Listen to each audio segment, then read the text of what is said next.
하겠습니다. 말씀 느헤미야서 9장 26절에서 31절 말씀입니다. 9장 26절에서 31절 말씀입니다.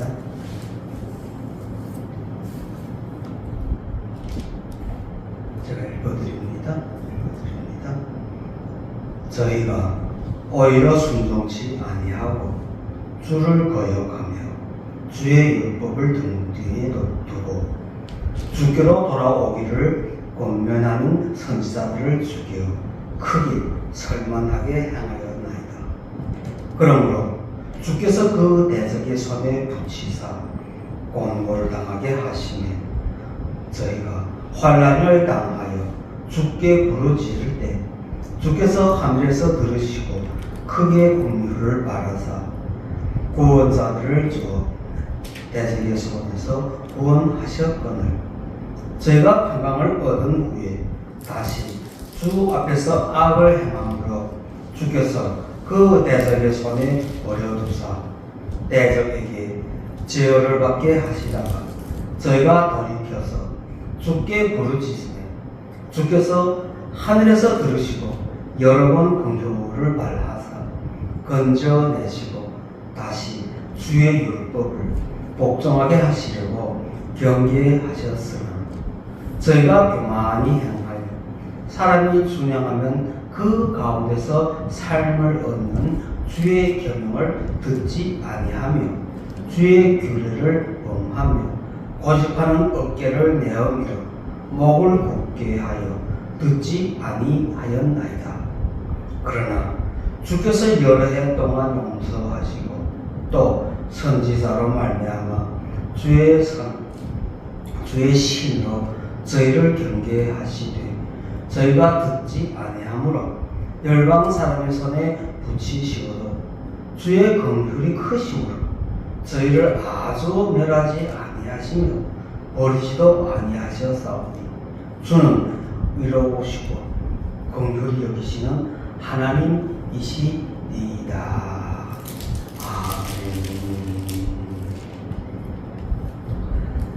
지난주에 이어 지난주에 같은 말씀이었어요. 같은 말씀을 보았죠. 이스라엘 백성들이 반복하여 죄를 짓는 것에 대하여 말씀하고 있는 것이죠. 그 반복이라는 것이 무엇이냐? 평안할 때라고 말했어요. 평안할 때에는 하나님 믿고 살았다 해요. 자기 자신이 잘 되어서 어떻게 되어지는 거죠. 그런데 그럴 때마다 하나님은 그들을 제어하였다. 다시 말하면 그들의 고집을 꺾으려고 그들의 그 어깨가 올라가는 것, 그들의 목이 굳어지는 것을 하나님께서는 하나님께서는 이렇게 여러 번 반복하여 우리 성경에서 말씀하셨어요. 여러 번 반복하여서 이렇게 이스라엘 백성들의 그 오만함과 교만함을 용서하여 주시다. 그것이 오늘 제목과 같이 긍휼을 베푸신다. 자비롭고 긍휼을 베푸신다. 그러면 오늘 제목과 같이 그 자비와 긍휼이 무엇인가를 묻는 7페이지. 먼저 하나님은 은혜로우시고 긍휼히 여기시는 분이시다. 그러면 그 은혜가 무엇이냐는 거예요. 은혜라는 것은 원에서 이 한눈이라는 것인데 이 한눈이라는 단어가 하나님이라는 뜻에서 왔어요. 이 하나님이라는 원래 뜻은 무엇이냐면요, 구부리다라는 거예요. 허리를 구부릴 때 사용하는 단어예요. 쉽게 말하면 무엇이냐면 부모가 어린 아이가 지금 길을 걸어가다가 엄마한테 두 손을 벌려 그러면서 엄마 안아줘 힘들어 이럴 때 부모는 어떻게 해요? 서서 그냥 손으로 꼭 당겨서 안 되죠. 어린 애니까. 그러면 어머니는 어떻게 할까요? 허리를 굽혀서 앉아서 어린아이와 키높이를 같이 하고 그 다음 그 아이를 앉죠. 이럴 때 사용하는 것이 은혜. 그러니까 하나님은 우리를 볼 때 어린 아이와 자수 여러 번 죄에 속하여 자꾸 죄에 넘어지는 것, 그럴 때마다 하나님은 허리 굽혀서 우리를 안아주신다. 그럴 때 사용되는 것이 이 한눈이라는, 우리가 한눈이라는 건 은혜롭다라는 단어예요. 어떻게 한다고요? 힘들어할 때 허리 굽혀서 안아주다. 그래서 이것이 우리 한글에서는요, 이 긍휼하다라는 것이 자비로움이라는 뜻으로 번역되어지는데, 자비로움이라는 뜻은 무엇이냐면요, 윗사람이 아랫사람에게 은혜를 베풀 때 쓰는 용어예요.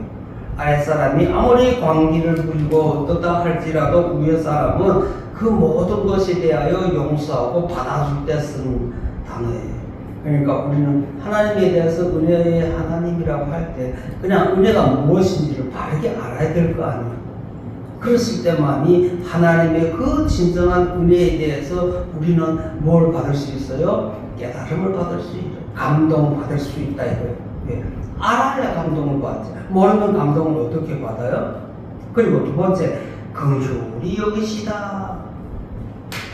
얼마 전에도 말씀드렸지만 이 라홈이라는 뜻은요, 무엇이냐면 이 라함이라는 단어에서 온 것인데, 이 라함이라는 뜻은요 무엇이냐면 깊은 사랑이라는 뜻이 담겨져 있는데요, 깊은 사랑이라는 이 용어가 어디에서 오냐면요, 엄마의 자궁으로부터 태어나는 그 아이에 대한 부모의 사랑을 쓸 때 쓰는 단어예요.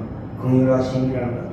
그런 건 뭐예요? 자신의 자식이기 때문에 그 자식에 대한 부모의 사랑은요, 세상에 그 어떤 것도 형용할 수 없다랄 수, 이 땅에는 그 무엇과도 바꿀 수 없다라는 것. 우리 설교 말씀에서 설교로서는 할 말은 아니겠지만요, 그래도 제가 보면서 드라마를 볼 때요, 드라마를 볼 때 그 부모들이 자식에 대한 사랑을 보는 그런 것 볼 때마다요, 저는 뭘 느껴요? 하나님 우리에 대한 사랑에 대해서 자꾸 조명하게 되더라고요. 거기 비춰보게 되더라고요. 아, 하나님의 사랑이 바로 저런 사랑이구나, 우리에게 주는 것이. 어떻게? 그 부모가 그 자식에 대한 사랑은요, 자기의 생명까지도 내어놓는 그런 하나님이시라는 것, 그런 부모님이시라는 것. 부모님은 자기 자식에 대하여 자기의 생명까지도 내어놓을 수 있는.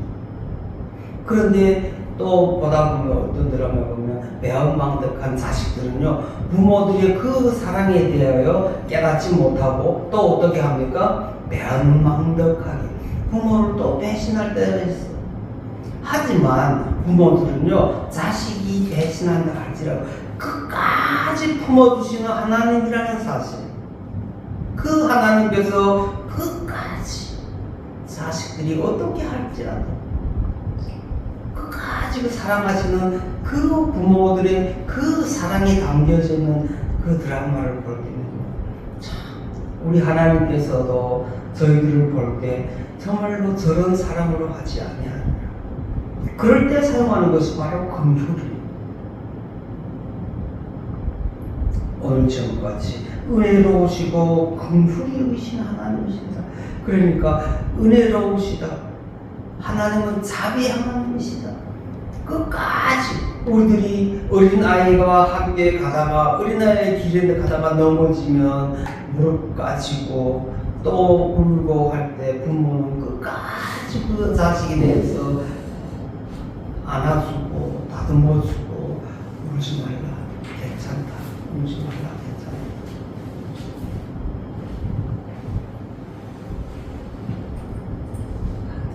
그렇게 안아주시는 그 부모. 그리고 두 번째, 긍휼하시다라는 것. 끝까지 나의 태에서 태어난 놈이기 때문에 그 자식에 대한 부모의 그 진정한 사랑, 그 사랑에 대하여 오늘 성경에서 말씀하고,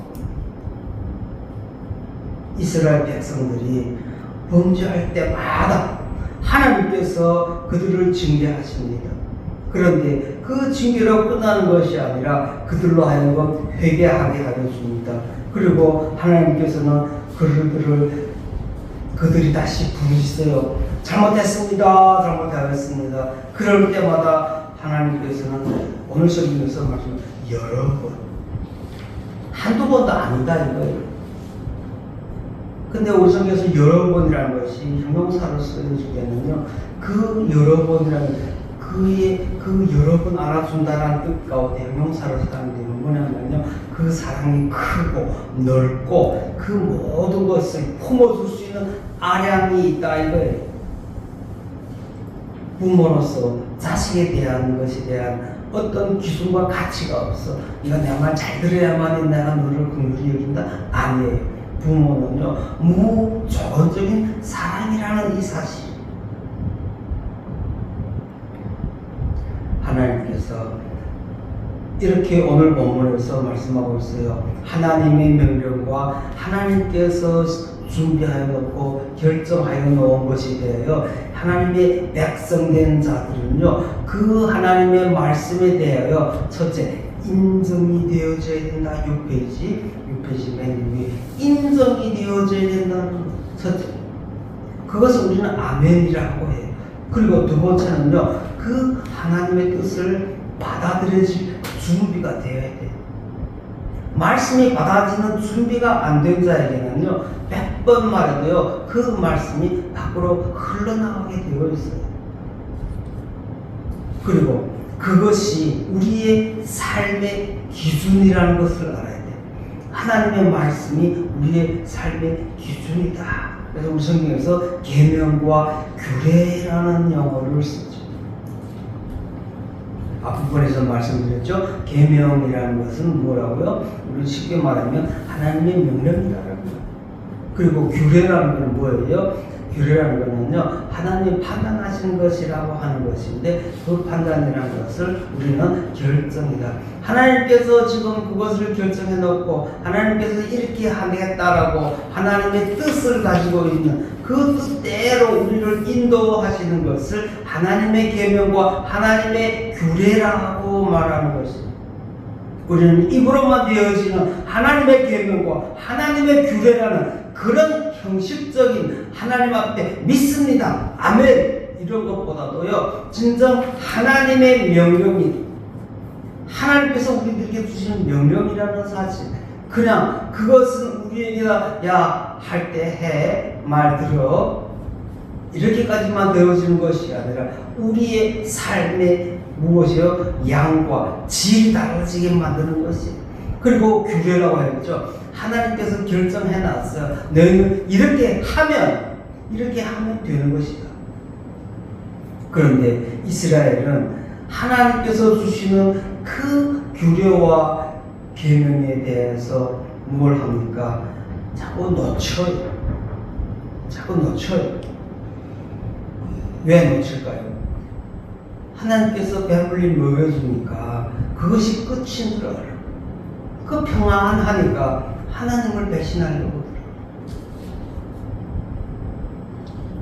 그럴 때마다 하나님께서는 30절입니다. 여러 해 동안 용서하셨다.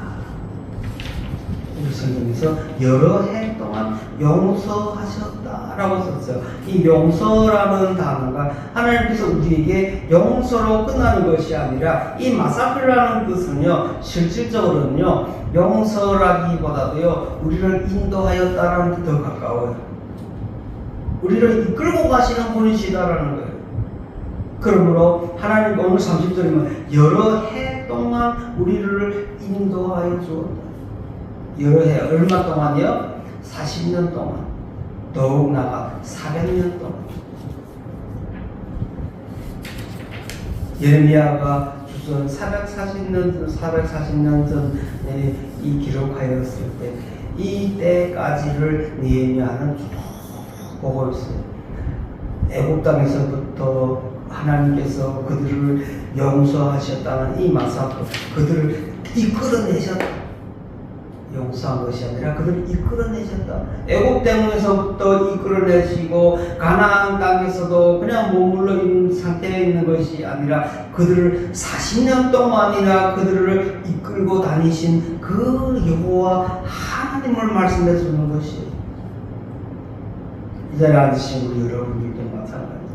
하나님께서는 여러 해 동안 나를 이끌어 주셨다가 아니라 하나님을 영접한 이 자리에 앉으신 여러분, 나는 지금 육식 성상이 되도록 하나님께서 나를 이끌어 주셨다라는 사실.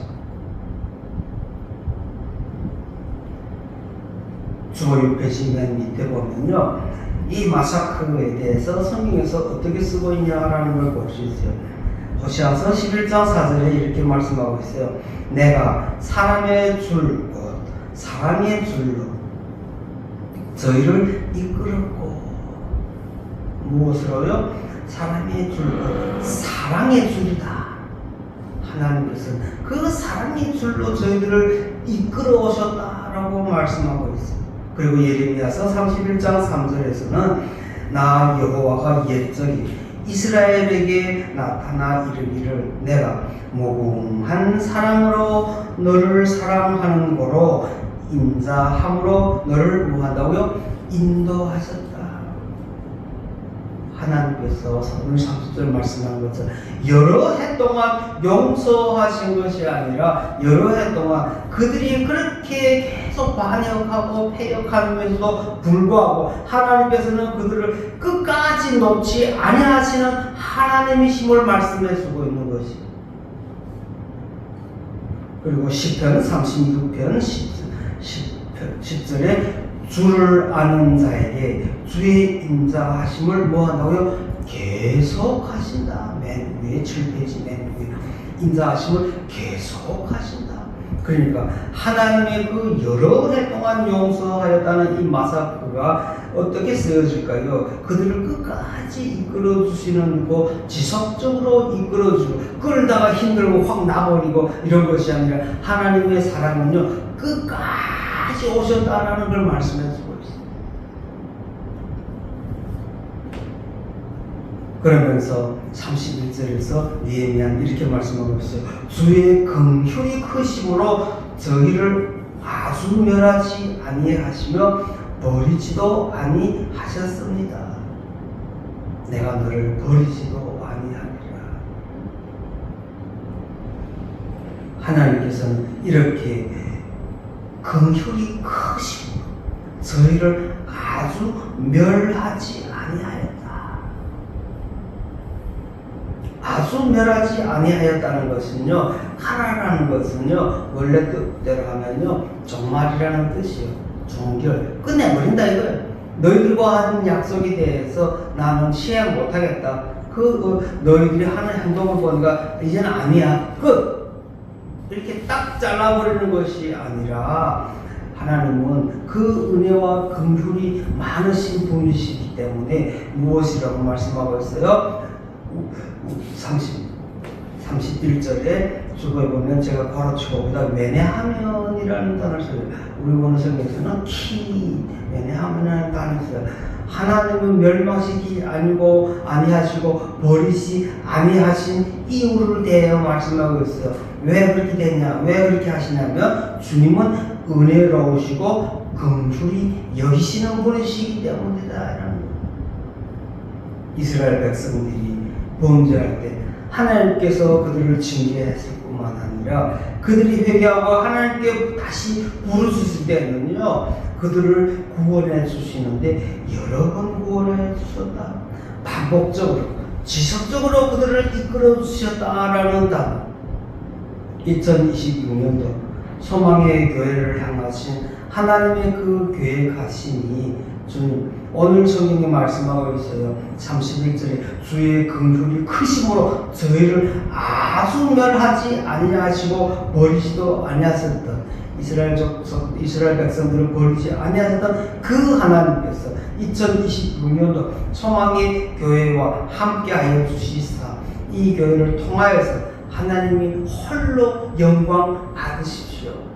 하나님의 영광을 위하여 있는 우리 소망의 교회, 그리고 저희들에게는 소망을 품게 하여 주시고 그 소망이 저희들에게서 이루어지게 하여 주심으로 인하여 하나님 앞에 저희들은 실체적인 신앙의 고백이 되어지는 이런 역사가 있게 되는 거죠. 소망의 교회에 있는 여러분들은 2025년 지난 한 해에도 그렇고 지금까지 하나님의 그 놀라운 은혜 가운데서 하나님의 그 놀라운 긍휼 가운데서 오늘 지금 이 자리에까지 왔다라는 사실, 너무너무 하나님 앞에 고개 숙여 뒤를 돌아보면요 오직 눈물뿐이었더라. 부족하고 나약하고 죽을 수밖에 없고 또 넘어지는데 그래도 버리지 아니하시고 끝까지 잡아주시고 끝까지 안아주시는 그 은혜와 그 긍휼을 생각하면서 하나님,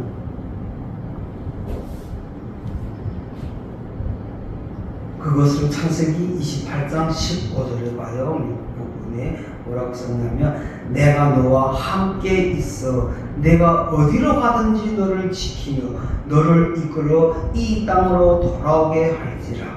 내가 내게 허락한 것을 다 이루기까지 너를 떠나지 아니하리라. 하나님께서 명령하시고 하나님께서 결정하는 그것을 우리는 하나님의 뜻이래. 하나님의 뜻이 이루어지기까지 하나님은 우리를 떠나지 아니하신다라고 말씀하고 있어요. 그리고 신명기 31장 6절에는 너는 마음을 강하게 하고 담대히 하라. 마음을 강하게 하라. 담대히 하라. 그리고 두려워 말라. 그들 앞에서 떨지도 말라. 왜냐하면 이는 내 하나님 여호와 그가 너와 함께 행하실 것이기 때문이다. 하나님께서 함께 하여 준다라는 사실, 얼마나 좋은 말씀이에요. 반드시 너를 떠나지 아니하시며 버리지 아니하시리라. 하나님의 말씀으로 산다고 하면서도 이 세상에 살면서 자꾸 넘어진다 할지라도 하나님 앞에 다시 부르짖는 자에게는 하나님께서는요 버리시지 아니하신다는 사실. 신명기 31장 8절 여호와 그가 내 앞에 행하시며 너와 함께 하시사 너를 떠나지 아니하시며 버리지도 아니하시리니 너는 두려워 말라 놀라지 말라. 참 좋은 말씀을 이 말씀을 들으면서 저도 이 말씀을 설교 준비하면서 신명기 31장 6절에 8절의 말씀 너무너무 감사한 거죠. 힘들고 나약하여질 때 그리고 육체적으로 힘들어져갖고 자꾸 쓰러지려고 할 때 이 말씀 보면 마음을 강하게 하라. 그리고 강하게 하고 담대하라. 담대하라. 그리고 두려워하지 마라. 인간에게 있는 모든 우리의 나약한 부분들을 이 신명기 31장 6절에서 다 말씀해서 있어요. 하나님은 아시고 계시네. 내가 지금 나약해지고 부족해지고 떨고 있다라는 사실. 그러므로 오늘 말씀으로 담대하라. 두려워하지 마라. 강하라.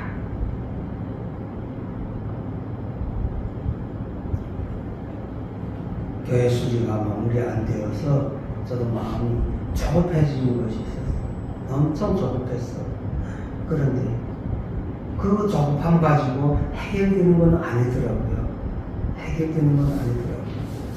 그래서 하나님 조금 속 비워보자. 조금 내려놓고보자. 어떻게 될까. 그러다 보니까 또 인간의 잔머리가 생기려고 뭘 보냐면 달력을쳐다봐요. 그러면서 날짜를 자꾸 체크하려고 그러더라고요. 왜? 이날은 여름 이래 해야 되니까 이날은 이렇게 해야 되니까 어느 날에 해야 되지. 처음엔 그래갖고 계획을 잘 세워가고 이때 이렇게 하자라고 하면서도 또 그때 가보면 정작 그렇게 또 안 돼. 또 사건이 있어. 또 다른 일이 또 해. 그래요. 나중에 제가 지금 아예 다 내려놓죠. 주님 감사합니다. 하루로 끝날 일이 아니라는 거. 그래갖고 지금 손을 딱 떼고 지금 쫙 기도하고 말씀 보는 가운데서 지금 쫙 행하고 있는데, 그러면서 무엇이 생겨요? 지금 슬슬 또 마음에 불안감이 시작해요. 좀 빨리 해야 되는데 언제서부터 다 해. 뭐 때문에? 인간의 힘이 조금 생기는 것 같아요.